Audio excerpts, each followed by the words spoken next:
What's up, everybody? So today we're going to be doing a scorecard review for Aljamain Sterling versus Henry Cejudo. This one was actually requested, so I thought I'd get it out sooner than I kind of anticipated. This fight was pretty interesting, and going back and looking at it, it's definitely different than how I remember, to put it fairly.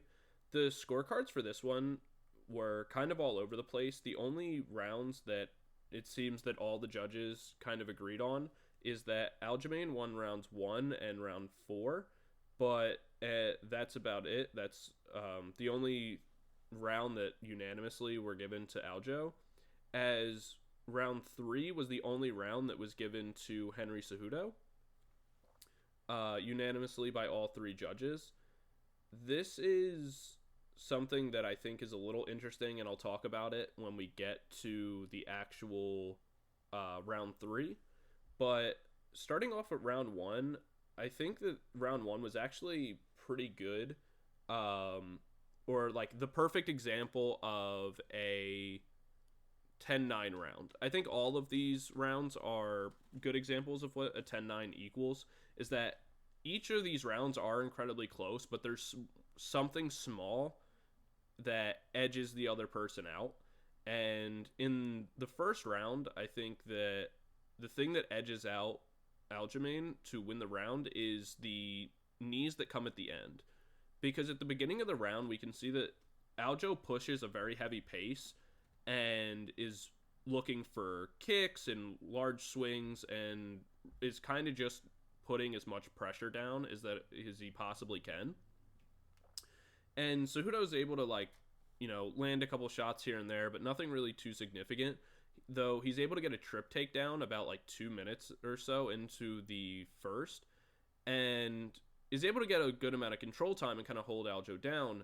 The biggest thing that we'll see throughout this fight is kind of evident right in this moment, is that when Henry gets a takedown or gets kind of control in these positions, he fails to land meaningful damage in it, in favor of trying to keep pressure on Aljo and kind of hold him down, as where we'll see in the future where Aljo gets into clinch positions or these similar takedown style positions, he's landing shots, even if they're not the most significant. He's always attempting to kind of land damage, and what's going to make the difference is it's going to help him outpoint rounds later on, and even in this round in particular, because later we'll see once Aljo's able to get back to his feet and he gets the takedown position for himself, and is up against the fence and kind of in that fence pressure position. One of the things that we see Aljo do here that becomes really, really important is that he goes for knees in the clinch and lands knees to the thighs and to the body on Henry before being able to actually go and secure a back take position, which is really, really, really good for Aljo.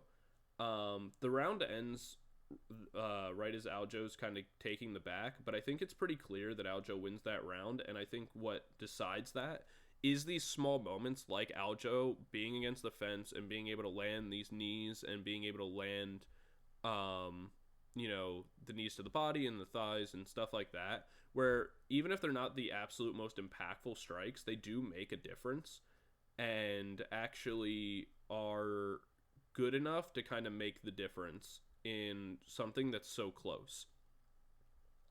When we go into the second round is again extremely, extremely close. We see Aljo using his jab a lot more and really setting up a strong leg kick game. But Aljo is definitely not keeping the same pace as he did in the first.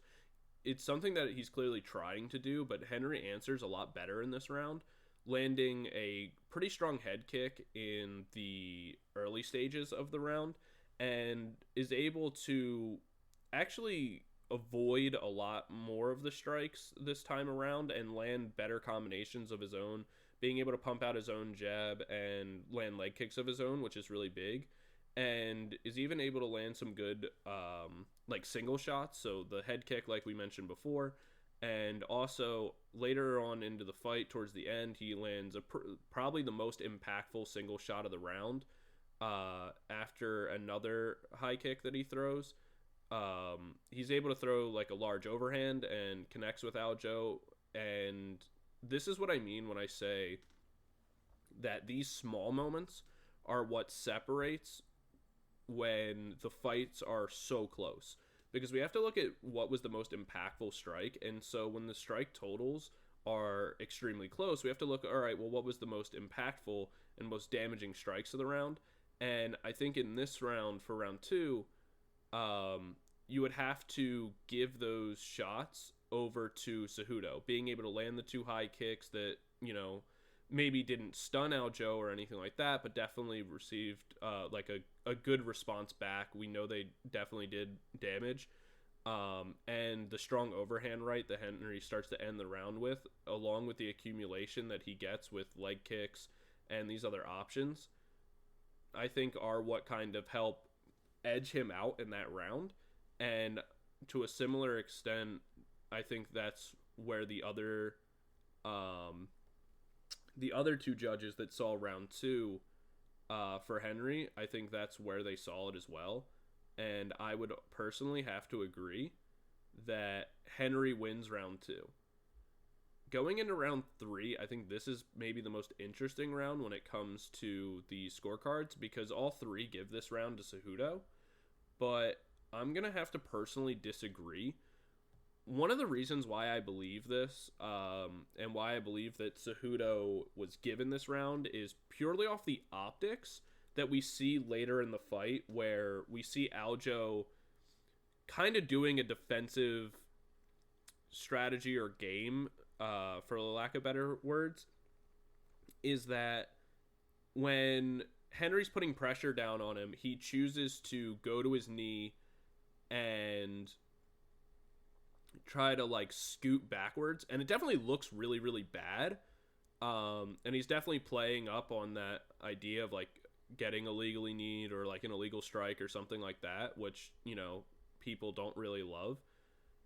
But outside of that round and a small moment that happens for Henry in the very beginning of the round, where Henry goes for like a jump knee and is able to put Aljo down for a second, which like get him back into that like top pressure, like cradle position. There's really not much else that Henry accomplishes in this round. A lot of it is defending some of Aljo's shots, and though he does start to defend and land knees and things like that, this is where I think it's important to note like I said, it's the small differences. Aljo is able to land during this round and do good damage with inside the clinch and pumping out his jab, using that to a strong effect.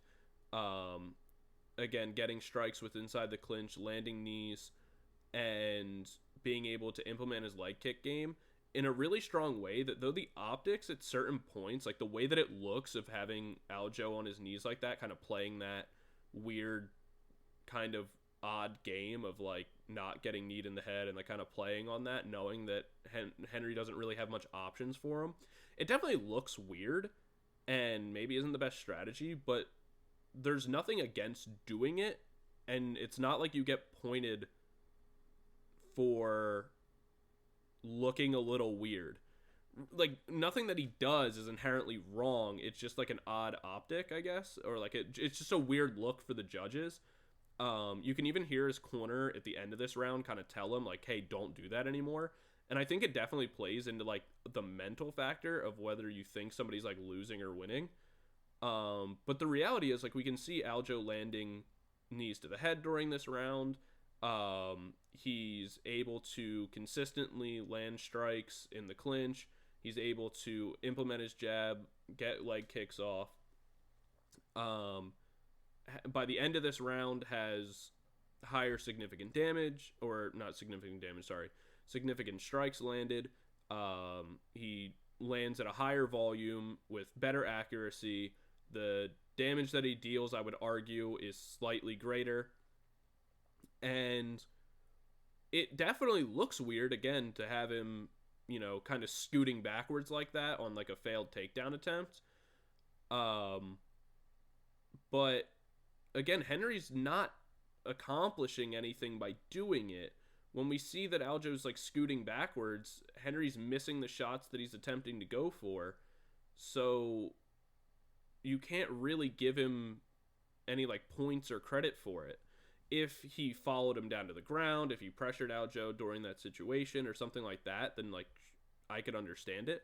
But before that point, it's just a weird look from Aljo, but I don't think it's something that inherently like loses him the round. Because even like I said, during the failed takedown attempts, Henry doesn't really accomplish anything.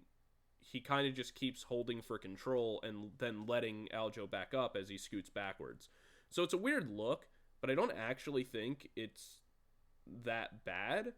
And honestly, I think because it was so weird, it ended up costing Aljo a round that, in my opinion, I think he personally won.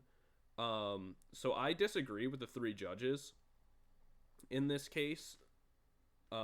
Giving the round to Cejudo, where I personally would say that the third round would go to Aljo, because of the higher strike, the higher strikes landed, the more damage dealt, and the more significant moments in the fight, are why I would have to say that Henry doesn't actually take the round, is where the judges did score it for him. Going into the fourth, I think the fourth is a little interesting, because it's definitely the slowest of the of the 4 rounds so far, and of the total 5. It's definitely the slowest. Very, very little happens in this round, if I'm being honest.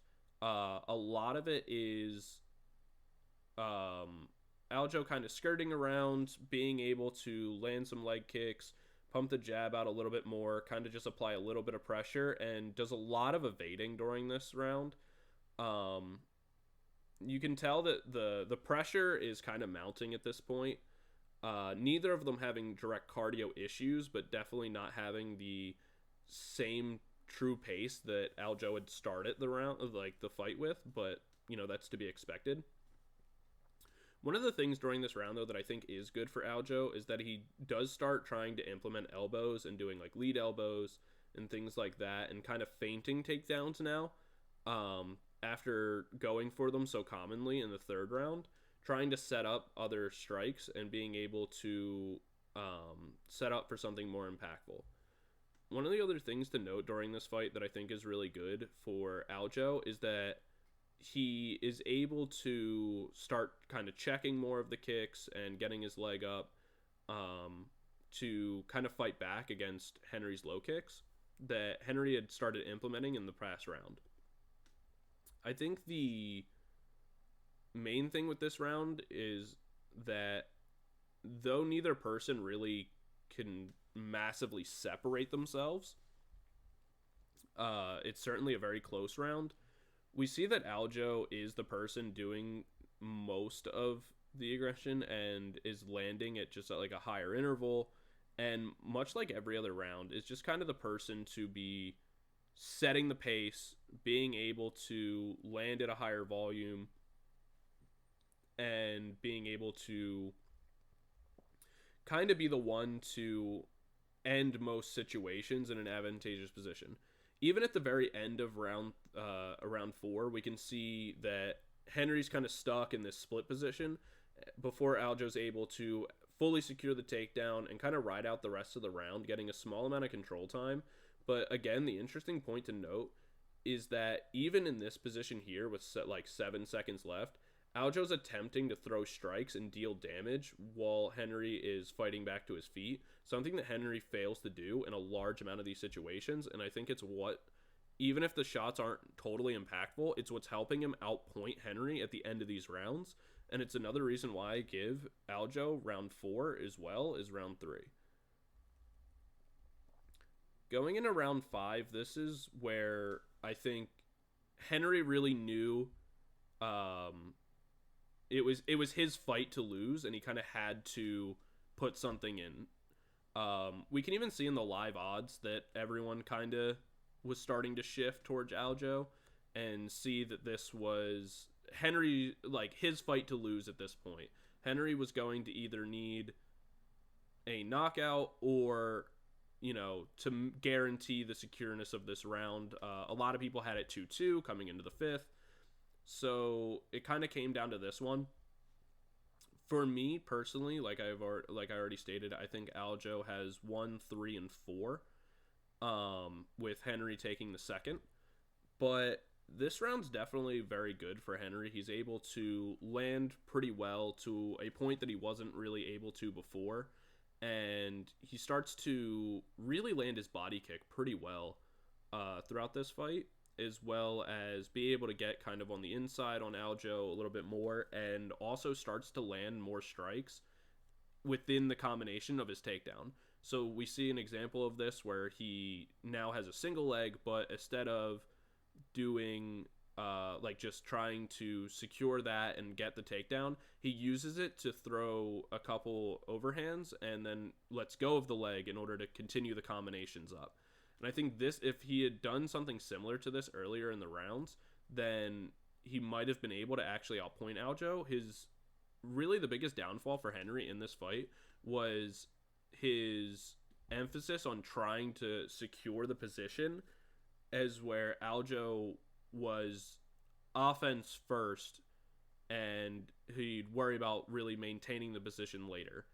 And maybe that's not the most optimal thing to do, but the issue is that when it comes down to a close points battle, Aljo's strategy is going to win every time. Really, where this comes into a difference is that we can see that Henry has made all the adaptations that he needs to make to win the fight. It's just a little too late. Now when Aljo tries to clinch in this round, when Aljo attempts to clinch or go for takedowns, we see Henry implementing knees. He's going for strikes. He's not really letting Aljo get out of these clinch or takedown positions without taking damage on the way out. And I think that's the thing that really separates this round, along with the ability of Henry being able to take the back and get a takedown kind of late into the round. I think that's the thing that gives Henry this fifth round, is that it's these small clinch positions that make the biggest difference in all of these rounds. Up to this point, before going into the fifth, every time there was a clinch position, Henry was looking to control the position or be able to hold Aljo, when in reverse, Aljo was going for strikes, knees, elbows, whatever he could do to get damage down, even if it cost him the position. And that is going to make the difference at the end of the round when it comes to points.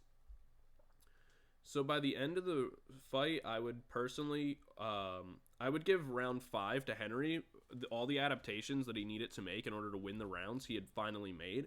But unfortunately, it was just a little bit too late.